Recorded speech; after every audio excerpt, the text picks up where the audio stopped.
गुरुर्विष्णु गुरुदेवो महेश्वरः गुरुः साक्षात् परब्रह्म तस्मै श्री गुरवे नमः। कृष्णाय वासुदेवाय हरये परमात्मने प्रणतक्लेशनाशाय गोविन्दाय नमो नमः।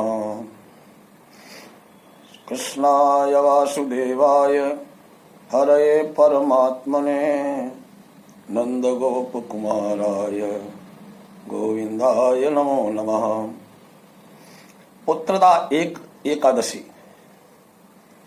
पौष शुक्ल पक्ष की एकादशी जो होती है उसे कहते हैं पुत्रदा एकादशी।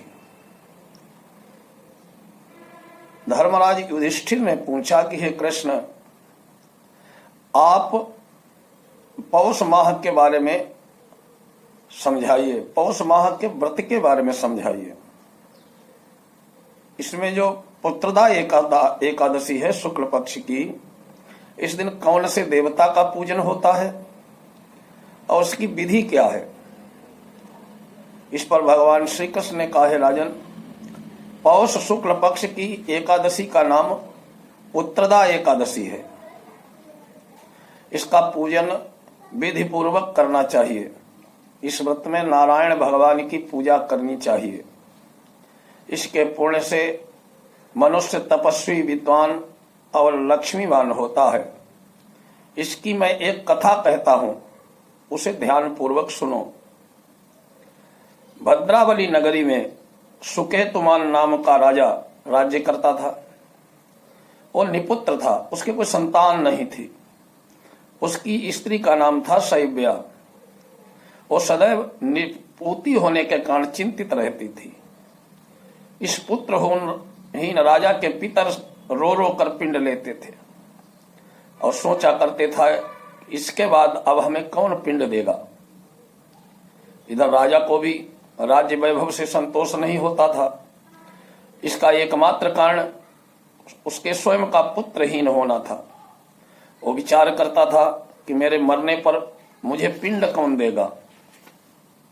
बिना पुत्र के पितरों और देवताओं से पूर्ण नहीं हो पाएंगे। जिस घर में पुत्र न हो वहां सदैव अंधेरा ही रहता है। इसलिए मुझे पुत्र की उत्पत्ति के लिए प्रयत्न करना चाहिए। पूर्व जन्म के कर्मों से ही इस जन्म में पुत्र और धनादि मिलते हैं। इस तरह राजा रात दिन इसी चिंता में लगा रहता था। एक दिन राजा ने अपना शरीर त्याग देने की सोची, परंतु विचार करने लगा कि आत्मघात करना, आत्महत्या करना महापाप है। राजा इस तरह मन में विचार कर एक दिन छिपकर वन को चला गया। राजा घोड़े पर सवार होकर वन में पक्षियों और वृक्षों को देखने लगा। हाथी अपने बच्चों हथनियों के बीच घूम रहे थे। राजा सोच विचार में लग गया। राजा प्यास के कारण अत्यंत व्याकुल था और बेचैन होने लगा। पानी की तलाश में आगे बढ़ा। कुछ ही आगे जाने पर उसे एक सुंदर सरोवर मिला। उस सरोवर के चारों तरफ मुनियों के आश्रम बने थे। उस समय राजा के दाहिने अंग फड़कने लगे। राजा मन में प्रसन्न होकर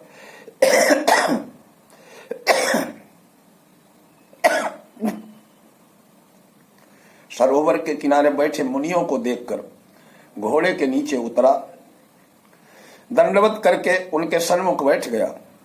राजा को देखकर मुनीश्वर बोले, हे राजन, तुमसे मैं अत्यंत प्रसन्न हूं। तुम इस जगह क्यों आए हो, कारण बताओ। इस पर राजा ने पूछा, हे मुनीश्वरों, आप कौन हैं और किस लिए यहां रहते हैं, सो कहो। मुनि बोले, राजन, आज की पुत्र इच्छा करने वाले को संतान देने वाली पुत्रदा एकादशी है। हम लोग विश्व देव हैं, इस सरोवर में स्नान करने आए हैं। इस पर राजा बोला, मुनीश्वर, मेरे भी कोई पुत्र नहीं है। यदि आप मुझे पर प्रसन्न हो तो एक पुत्र का वरदान दे दीजिए। मुनि बोले, राजन, आज पुत्रदा एकादशी है, आप इसका व्रत अवश्य ही करें। भगवान की कृपा से आपको पुत्र अवश्य ही प्राप्त होगा। मुनि के वचनों के अनुसार राजा ने एकादशी का व्रत किया, द्वादशी का पारण किया और मुनियों को प्रणाम करके अंत में अपने महल को वापस आ गए। अंत में रानी ने गर्भ धारण किया। 9 माह के पश्चात उसे पुत्र रत्न पैदा हुआ। वो राजकुमार अत्यंत वीर, दयालु, धनवान, यशस्वी और प्रजापालक था। भगवान श्री कृष्ण कहते हैं, राजन, पुत्र प्राप्ति के लिए पुत्रदा एकादशी का व्रत करना चाहिए।